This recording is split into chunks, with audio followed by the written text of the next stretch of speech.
सहारनपुर के जिला अस्पताल से एक और लापरवाही का मामला सामने आया है। पश्चिम उत्तर प्रदेश भैरव सेना के पदाधिकारियों के साथ पीड़ित के परिवार ने जिला अस्पताल में डॉक्टर पर लापरवाही के आरोप में महिला की जान जाने का आरोप लगाया। पीड़ित का आरोप है कि महिला के इलाज के लिए 20,000 रुपए की मांग की गई थी, जिसके बाद पैसे न दिए जाने के कारण महिला का इलाज रोक दिया गया था। पैसे का इंतजाम करने के बाद हुए इलाज में लापरवाही के कारण महिला की जान चली गई। Bureau report. शक्ति राणा, पश्चिमी उत्तर प्रदेश अध्यक्ष भैरव सेना। राहुल भाई संज्ञान में आया है। कुछ दिन पूर्व एक महिला का यहाँ पर इलाज चल रहा था, जिसका कुल्ले का ऑपरेशन होना था हड्डी वार्ड में, जिसके लिए डॉक्टरों ने 20,000 रुपए की मांग करवाई। परिजनों पे पैसे न होने के कारण उसका इलाज रोक दिया गया। उसको अस्पताल से छुट्टी कर दी गई। कुछ दिनों बाद परिजन पैसों का इंतजाम करके आए। उसके बाद में उसका ऑपरेशन जो डॉक्टरों ने करा, उसकी लापरवाही के कारण, डॉक्टरों की लापरवाही के कारण उसका देहांत हो गया है। तो जिस पे इतना मजबूर हो गए वे, जो उसके परिजन है, जो उनका पुत्र है, वो आत्मदाह का उन्होंने फैसला लिया है, जो कि हमारे माननीय मुख्यमंत्री की लोकप्रिय छवि को खराब करने का कार्य जो जिला अस्पताल प्रशासन के कुछ भ्रष्ट अधिकारी कर रहे हैं, ये बहुत गलत है। ये किसी राजनीतिक पार्टी के दबाव में अगर ये कार्य कर रहे हैं, ये कतई बर्दाश्त नहीं किया जाएगा। अगर इस मामले में न्याय नहीं दिया गया तो हमें मजबूरन होकर हर बार सड़कों पर उतरना पड़ता है। इस बार भी हम एक विरोध आंदोलन का आयोजन करेंगे। Yes roll. मैं वासुकर भैरव सेना के द्वारा जी, किस मामले को लेकर आप यहाँ बैठे हैं आज सीएम ऑफिस में? हम यहाँ 8:30 बजे करीब आए थे। हमारे छोटे भाई राहुल की माता जी की मृत्यु हो गई थी, जिसमें मृत्यु का कारण ये रहा कि जो डॉक्टर हैं हड्डी वार्ड के, उन्होंने पैसे मांगे गए।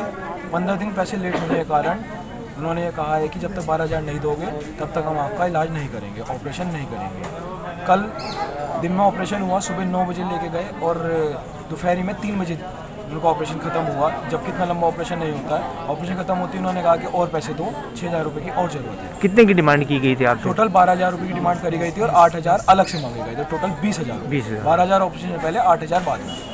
यहाँ तक कि स्टेशन वाले भी जो है वो भी 500 रुपये की डिमांड करते हैं, नहीं तो हम पेशेंट को स्टेशन से ऑपरेशन थिएटर में नहीं लेके जाएंगे। अब आप क्या चाहते हो?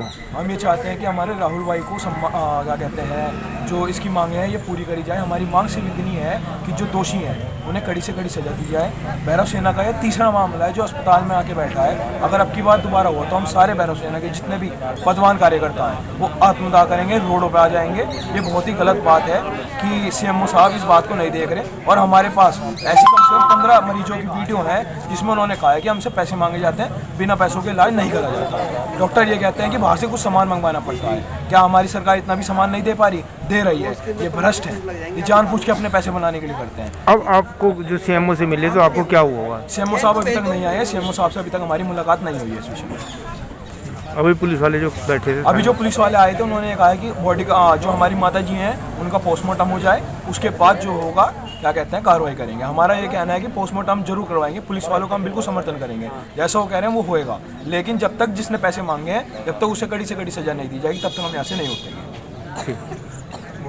अपना नाम बताइए आप। मेरा नाम राहुल कश्यप है। हाँ, क्या मामला है? मामला भैया ये है कि बस जो देखो मेरा तो घर उजड़ गया, ना मेरे आगे कोई, ना मेरे पीछे, ना मेरा माँ, ना मेरी बाप। मैं तो ये चाहता हूँ कि जो भी डॉक्टर दोषी है और जो भ्रष्ट है, इनके खिलाफ कड़ी से कड़ी कार्रवाई हो। मामला क्या हुआ था? मामला ये हुआ था कि मेरी मम्मी 29 तारीख को एडमिट हुई थी यहाँ। 29 तारीख को एडमिट होने के बाद कोई ट्रीटमेंट नहीं मिला, उन्हें हड्डी वार्ड में ट्रांसफ़र कर दिया। चलो वहाँ भी होता है, शेखर यादव जी आते हैं, उनसे मैंने पूछा मैं डॉक्टर साहब क्या होगा। उन्होंने ट्रीटमेंट बताया कि आपका ऑपरेशन होगा, कुल्ला बदला जाएगा। मैंने कहा ठीक है जी। तो उन्होंने मुझे बताया 20,000 रुपये दोगे तो कुल्ला बदला जाएगा और बाहर से आएगा। मैंने कहा साहब इतने पैसे का इंतजाम तो होने का नहीं, क्योंकि मेरे पापा भी नहीं, ना मेरी मम्मी तो यहाँ पड़ी हुई है। तो कहते हैं कि भैया इंतजाम करोगे तो ही ऑपरेशन होगा, वरना कुछ नहीं होगा, ले जाओ अपना घर कहीं और करा लो जहाँ फ्री में होता हो। मैंने हाथ भी जोड़े, पैर भी पकड़े डॉक्टर साहब के, हर चीज़ का गिड़गिड़ाया भी। डॉक्टर साहब क्या कहते हैं, गिड़गिड़ाओ मत, अपना मरीज अपने घर ले जाओ। डिस्चार्ज कर दिया उन्होंने।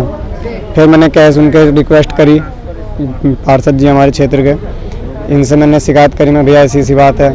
ये तुरंत मौके पे आए, इन्होंने डॉक्टर साहब से बात करी, इनके कहने पे उन्होंने एडमिट कर लिया दोबारा। उसके बाद 10 तारीख को आते हैं डॉक्टर साहब, पैसे जमा करो। मैंने 10,000 रुपये उन्हें दे दिए। मैंने कहा भैया 10,000 रुपये डॉक्टर साहब छुट्टी भी जब दूंगा मैं। कह रहे नहीं पहले पूरी पेमेंट जमा करो। मैंने डॉक्टर साहब मैं ये वादा देता हूँ आपको, वचन देता हूँ कि जब तक मेरी माँ ठीक नहीं, मैं यहाँ से नहीं ले जाऊँगा जब तक आपके पैसे नहीं दूँगा। तो वो मान गए चलो। उसके बाद ये 10 तारीख को मंडे में डेट दी इन्होंने ऑपरेशन के लिए, लेके चले गए ऑपरेशन थिएटर में। इनकी हार्ट बीट ही बढ़ रही थी, वो क्या कहते हैं पल्स सब बढ़ रही थी। मैंने कहा डॉक्टर साहब थोड़ा मुझे ऐसा लग रहा घबरा रही है मेरी माता जी, थोड़ा आप देख लीजिए। कह रहे तू डॉक्टर है क्या, चल निकल बाहर जा। मुझे बाहर भगा दिया। उसके 9 बजे से लेके 2 बजे तक ऑपरेशन थिएटर में रही। इतनी देर किसी का ऑपरेशन नहीं होता है। मैंने पूछा, मैंने डॉक्टर साहब सब ठीक है? कह रहे हाँ ठीक है, आप वार्ड में ले जाओ। शाम के टाइम उनकी सांस फूलने लगती है, सांस फूलने लगती है। मैंने बुलाया डॉक्टर साहब को, डॉक्टर साहब आए, बोलते हैं सॉरी। बस डेथ हो गई। अब इसमें बिना पैसे के दोषी किसको मान रहे हैं? दोषी मैं शेखर यादव को मानता हूँ, जो एकदम भ्रष्ट और भूखा, जिसकी सरकार के पैसे से पेट नहीं भरता, वो गरीब के आदमी से पेट भर जाएगा क्या उसका? इसमें क्या चाहते हैं? मैं चाहता हूँ कि जिस तरह मेरा परिवार उजड़ा, किसी और का परिवार ना उजड़े। और अगर मुझे इंसाफ नहीं मिला तो मैं आत्मदाह करूँगा डीएम कोठी के सामने।